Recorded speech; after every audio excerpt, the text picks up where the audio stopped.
Hello students, हम लोगों ने कल केमिकल बॉन्डिंग वाला चैप्टर स्टार्ट किया है। उसमें हमने कल इंट्रोडक्शन देखा था। जब हमने लेविस कॉजल स्ट्रक्चर्स की बात की थी, लेविस डॉट स्ट्रक्चर्स की बात की थी, उसमें हमने सबसे पहले कोवेलेंट बॉन्ड का डील किया था। हमने ये चीज़ बोली थी कि लेविस कॉजल ने कोवेलेंट बॉन्ड के रिगार्डिंग उन्होंने लेविस डॉट स्ट्रक्चर्स बताए थे और वैलेंस शेल में जितने इलेक्ट्रॉन हैं उसको पर्टिकुलर एलिमेंट के एटम के सिंबल के आसपास डॉट के फॉर्म में शो किया। और उससे हमने आयोनिक बॉन्डिंग भी बताई कि इलेक्ट्रॉन जब लूज करते हैं तो आयोनिक मतलब लूज और गेन करते हैं तो आयोनिक बॉन्डिंग फॉर्मेशन होता है। अब ये वाला जो पूरा कंसेप्ट था ये बहुत हेल्पफुल रहा क्योंकि उस समय तक बॉन्डिंग की बहुत ज़्यादा मतलब डिस्कवरी हुई नहीं थी कि किस अकॉर्डिंग बॉन्डिंग होती है। तो ये बहुत मतलब हेल्पफुल रहा। लेकिन ये चीज़ कॉजल ने नोटिस की कि जितने भी कंपाउंड्स हैं उसमें सारे कंपाउंड इस क्राइटेरिया में फिट नहीं होते हैं। इट मीन्स कि वो ज़रूरी नहीं कि इलेक्ट्रॉन गिव एंड टेक से ही कंपाउंड फॉर्मेशन करें। उनको कुछ कुछ एलिमेंट्स ऐसे मिले, एलिमेंट के एटम्स ऐसे मिले जो बजाय कि गिव एंड टेक वो अदर वे से फॉर्मेशन कर रहे हैं कंपाउंड्स का। तो ऐसे कंपाउंड्स के लिए उन्होंने नया एक रूल दिया जिसको हम ऑक्टेट थ्योरी बोलते हैं इलेक्ट्रॉन की। ये जो ऑक्टेट थ्योरी थी इसके अकॉर्डिंग ये था कि कोई भी एटम जब कंबाइन करता है किसी दूसरे एटम के साथ में, तो यदि वो गेन या लूज नहीं कर रहा है या मतलब हम ये करें कि या तो गेन या लूज कर रहा है या शेयरिंग कर रहा है, कुछ भी कर रहा है, तो आफ्टर दैट इन फाइनली उसके एटम के आसपास में टोटल मिलाकर के 8 इलेक्ट्रॉन उनके वैलेंस शेल में होंगे। या तो वो गिव एंड टेक करेंगे मतलब गेन या और लूज करेंगे, या फिर यदि वो शेयरिंग भी करते हैं तब भी फाइनली कंपाउंड के हर एटम के आसपास में कितने इलेक्ट्रॉन प्रेजेंट होंगे? 8 इलेक्ट्रॉन प्रेजेंट होंगे। मतलब उनके वैलेंस शेल में कितने इलेक्ट्रॉन प्रेजेंट होंगे? 8 हर एक के। इसी से ही ऑक्टेट रूल उन्होंने बताया कि ये ऑक्टेट रूल को फॉलो करते हैं कि उनके आसपास में 8 इलेक्ट्रॉन होते हैं और वो फिर स्टेबलाइज हो जाते हैं, क्योंकि एटम के एटॉमिक कंडीशन में मतलब उनके पास में 8 इलेक्ट्रॉन नहीं है, तो वो उसको अटेन करने के लिए कॉम्बिनेशन करते हैं। कॉम्बिनेशन आइदर बाय गिव और टेक और बाय शेयरिंग में भी पॉसिबल, दोनों में से कोई सा भी वे वो अपना सकते हैं। और लास्टली फाइनली उनके वैलेंस शेल में 8 इलेक्ट्रॉन हो जाते हैं और ये ऑक्टेट रूल को फॉलो करते हैं। तो इस तरीके से ऑक्टेट रूल उन्होंने दिया था और उन्होंने फिर कोवेलेंट बॉन्ड का भी मतलब ये चीज़ बताई कि भाई कोवेलेंट बॉन्ड्स भी से भी फॉर्मेशन होता है। आयोनिक बॉन्ड के अलावा फॉर्मेशन जो है कोवेलेंट बॉन्ड से भी होता है। कुछ कंपाउंड्स कोवेलेंट बॉन्डेड भी मिलते हैं। तो कोवेलेंट बॉन्डिंग किस तरीके से होती है? तो इस तरीके से होती है जैसे ये क्लोरीन एटम्स हैं, दोनों अपने एक एक इलेक्ट्रॉन इक्वली शेयर करेंगे। उस तरीके से वो वहाँ पर शेयरिंग बताएंगे। और इस तरीके से उन्होंने लेविस डॉट स्ट्रक्चर्स बनाए थे। लेविस डॉट स्ट्रक्चर बनाने के लिए उन्होंने जो रूल्स दिए थे उसके अकॉर्डिंग ये है कि जब हम किसी भी लेविस डॉट स्ट्रक्चर को बनाएंगे तो सबसे पहले आपको क्या करना है, जैसे वो मॉलिक्यूल है मान लो Cl2, तो जब हम इसका लेविस डॉट स्ट्रक्चर बनाएंगे तो आप सबसे पहले क्या करेंगे, उसके दोनों सिंबल्स बना लेंगे थोड़ी दूरी पर, और उसके बाद में अब उनके वैलेंस इलेक्ट्रॉन्स आपको शो करना है।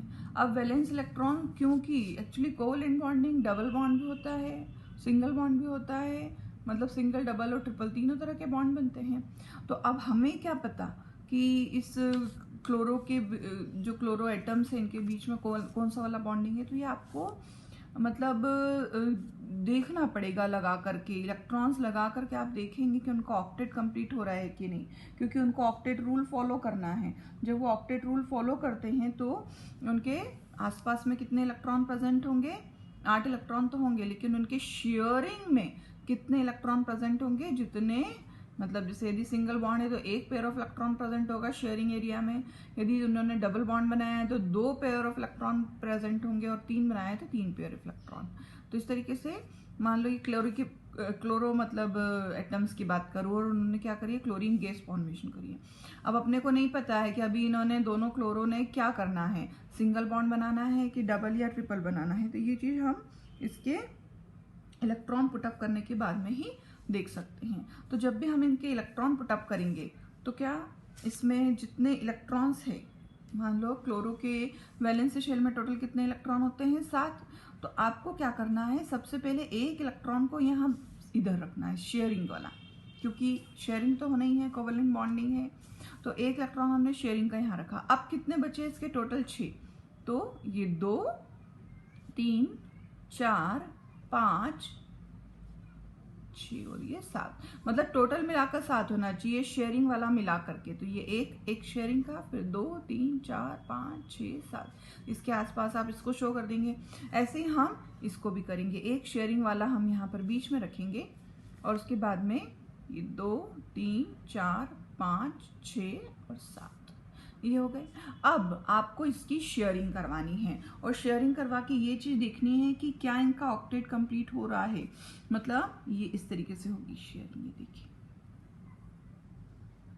अब आप नोटिस करिए कि क्या ये ऑक्टेट रूल को फॉलो कर रहे हैं दोनों। यदि दोनों एटम के आसपास में 8 इलेक्ट्रॉन हो गए हैं, इसका मतलब कि कंपाउंड फॉर्मेशन हो गया है, और क्लोरीन और क्लोरीन के बीच में क्या बना है, सिंगल बॉन्ड बना। अब हम काउंट करके देख लेते हैं, 1 2 3 4 5 6 7 और 8, क्योंकि शेयरिंग हो गई है। तो उन्होंने एक पेयर ऑफ इलेक्ट्रॉन को क्या करा है, बीच में रखा है, अपना अपना एक एक इलेक्ट्रॉन मिलाकर के पेयर बनाया है, शेयर किया है, इस तरीके से इन्होंने शेयरिंग की है।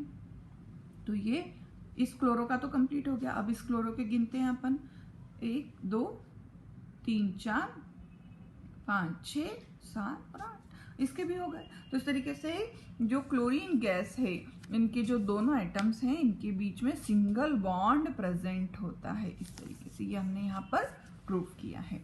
ऐसे ही हम हाइड्रोजन के लिए भी देखेंगे। हाइड्रोजन के दोनों एटम्स हमने शो किए। अब एक चीज यहाँ पर आपको ध्यान देने वाली है बात है कि हाइड्रोजन के पास में क्या होता है, एक ही इलेक्ट्रॉन होता है, और इसके पास में शेल भी कितना होता है, एक ही होता है। फर्स्ट शेल की तो कैपेसिटी ही 2 इलेक्ट्रॉन की होती है।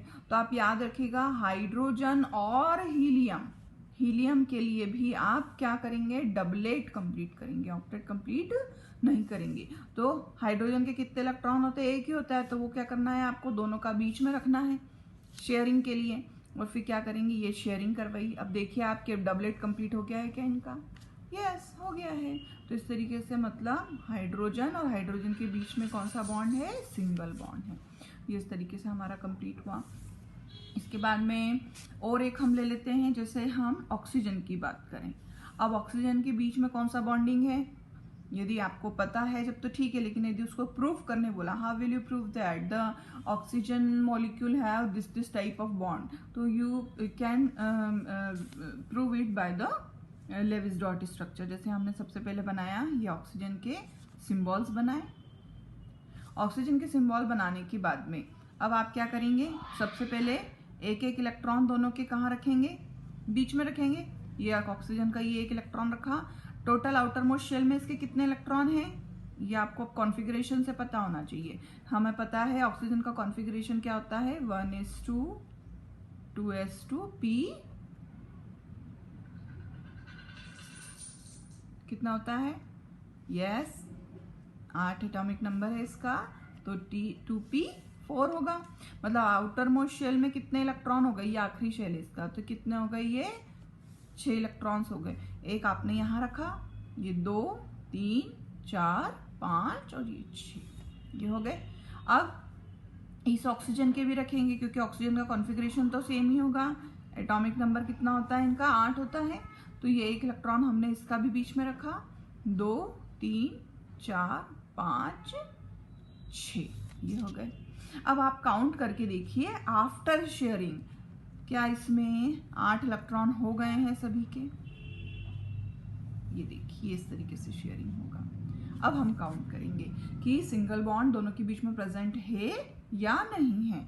देखिए 1 2 3 4 5 6 7, अरे ये तो 7 ही हो रहा है, और हमें तो क्या चाहिए, 8 इलेक्ट्रॉन चाहिए, क्योंकि लेविस ने क्या दिया है, लेविस कॉजल ने ऑक्टेट रूल दिया है। ऑक्टेट रूल के हिसाब से 8 इलेक्ट्रॉन हर एटम के आसपास होना चाहिए। अब इसका काउंट करते हैं अपन, 1 2 3 4 5 6। अभी भी तो ये कितना हो रहा है, ये